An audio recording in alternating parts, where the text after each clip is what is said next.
చేయితు చేయితు.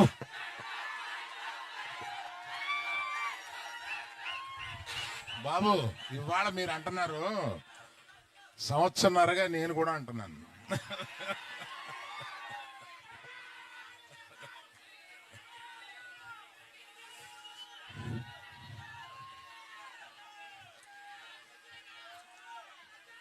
అందరికీ నమస్కారం. ఇక్కడికి విచ్చేసిన మీడియా వారికి, ఇక్కడికి విచ్చేసిన ప్రేక్షాభిమానులకి, పర్టికులర్గా అక్కినేని అభిమానులకి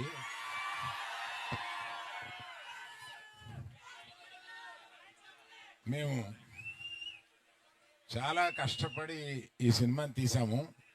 ఎంత కష్టపడినా ఫైనల్గా మీరు ఆదరించే స్థాయిలోనే మా ఆనందం ఉంటుంది.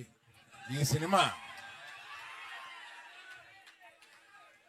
సినిమా తప్పక మీరు ఆదరిస్తారని నమ్ముతున్నాము. ఎందుకంటే రీజను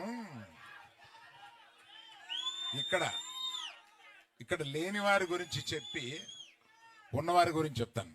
ఇక్కడ చందు మొండేటి ఆయన ఇచ్చిన బేసిక్ కథని చాలా చక్కగా మార్చి అత్యద్భుతంగా మీ అందరికీ నచ్చేలాగా, మీరందరూ ఈ సినిమాలో చాలా ఆనందపడేలాగా, చాలా గుండెల్లోంచి మీకు హావభావాలు వచ్చేలాగా ఆయన తీశారు. అంత బాగా తీశారు ఆ సినిమా. ఆయన గురించి చెప్పాలి. తర్వాత మన ఫేవరెట్ డార్లింగ్ సాయి పల్లవి గారు అద్భుతంగా నటించారు ఇందులో. మనం అదే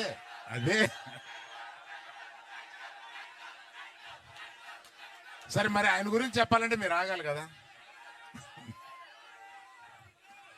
ఆయన ఏ సినిమాలోనూ ఇంతవరకు నటించని స్థాయిలో నటించారు.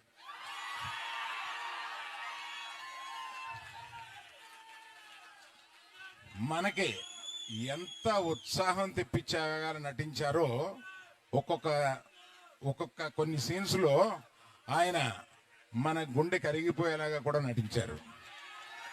సో అన్ని రసాలు ఈ సినిమాలో ఆయనకి ఉంది కనుక ఆయన తప్పనిసరిగా బెస్ట్ పర్ఫార్మెన్స్లో ఈ సినిమాలో తీసుకొస్తారని సినిమా చూసిన నేను చెప్తున్నాను. That is Chaitu, our Chaitu.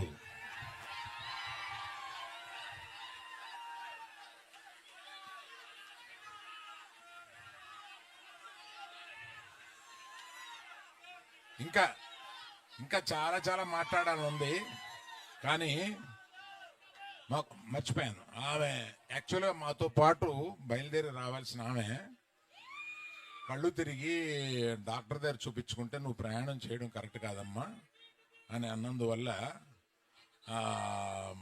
మన పల్లవి ఆగిపోవాల్సి వచ్చింది. అందువల్ల మీరు తన మాటగా మీకు చెప్పమందని చెప్పి నేను చెప్తున్నాను.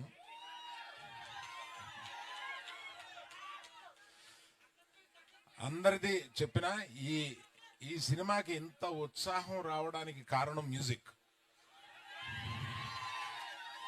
దేవిశ్రీ ప్రసాద్ ఈ సినిమాలో మ్యూజిక్ ని చించి చాటేశాడు. అసలు రీ రికార్డింగ్ స్కోర్ కానీ ఇది కానీ మ్యూజిక్స్ కానీ ఒక్కో పాట వస్తుంటే అన్ని పాటలు హిట్ చేశాడు. So I thank Devi Prasad for bringing so much of energy into the film. So Vizag ప్రేక్షకులకి అందరికీ,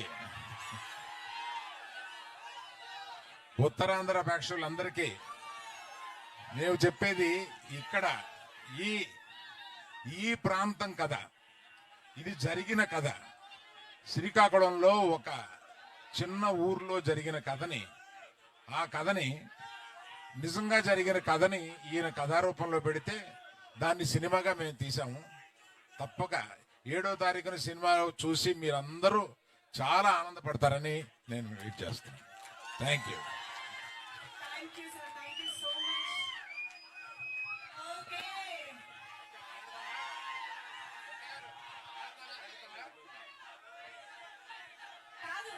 ఇంత దూరం నాగ చైతన్య గారు మీ అందరి కోసం ఎక్స్క్లూజివ్ గా ఇక్కడికి వచ్చారు కదా, జస్ట్ స్పీచ్ ఇచ్చి వెళ్ళిపోతే ఏం బాగుంటుంది చెప్పండి అందరా. సార్, తండ్రికి విశాఖపట్నం చాలా స్పెషల్, అలాగే మీకు మీ అభిమానులు చాలా స్పెషల్, కాబట్టి వాళ్ళ కోసం స్పీచ్ కి బియాండ్